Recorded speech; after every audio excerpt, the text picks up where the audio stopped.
Are you involved in a church or spiritual group where obedience and submission to the leadership is required to show your commitment?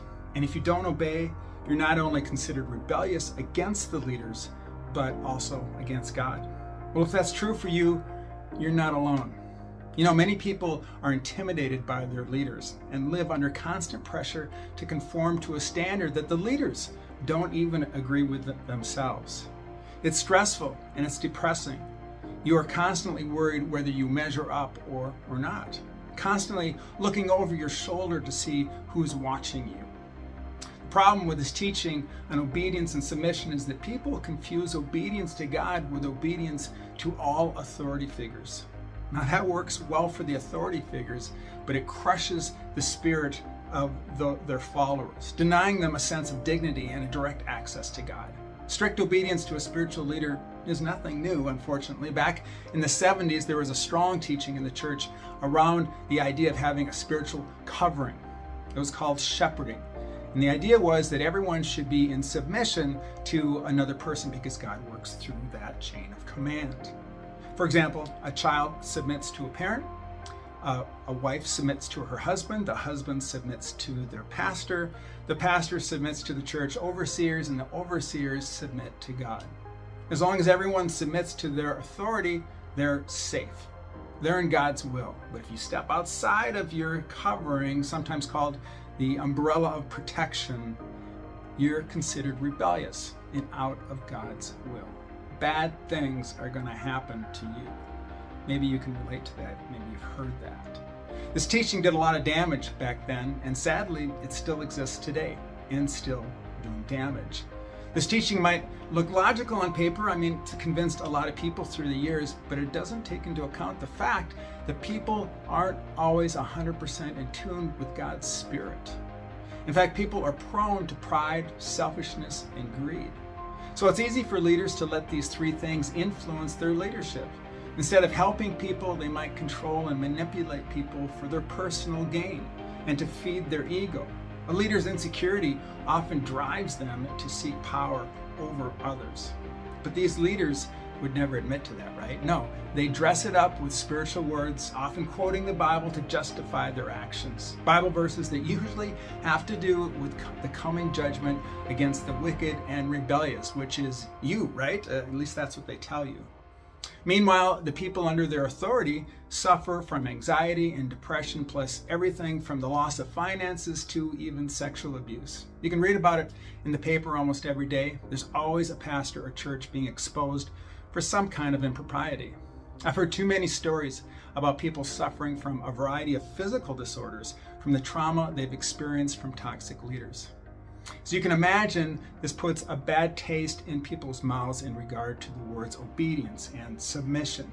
These words are so intertwined with abuse that it's hard for them to be separated. So even hearing Jesus' words about obeying him and submitting to God's will often rub people the wrong way. What angers me about this teaching is that it actually pushes people away from God. Leaders aren't meant to dictate their will to people and force them to submit. The role of a spiritual leader is to serve others, laying down their lives for the people they watch over and helping them to draw close to God, their true authority. God is the one we're supposed to obey. Jesus told his disciples this. He says, "You know that the rulers in this world lord it over their people, and officials flaunt their authority over those under them. But among you, it will be different. Whoever wants to be a leader among you must be your servant, and whoever wants to be first among you must become your slave.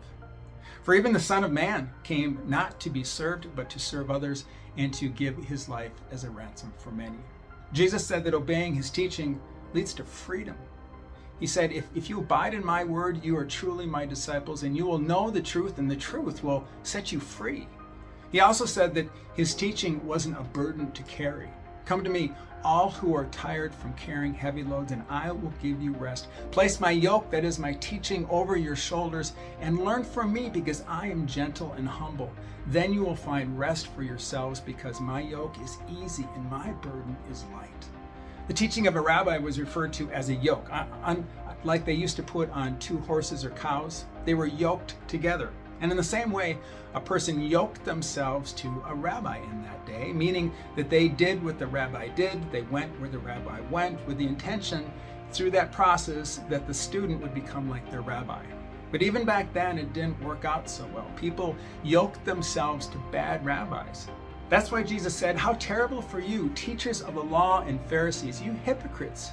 You sail the seas and cross whole countries to win one convert, and when you succeed, you make him twice as deserving of going to hell as you yourselves are." Jesus contrasted his teaching to the other rabbis of his day, where they taught heavy rules that crushed the spirits of their followers. Jesus' teaching actually led his followers to a better life. You can see how spiritually abusive it would be to yoke yourself to a selfish person. The destruction that would come, the trauma. Every time they saw a yoke, they'd probably have a panic attack, right?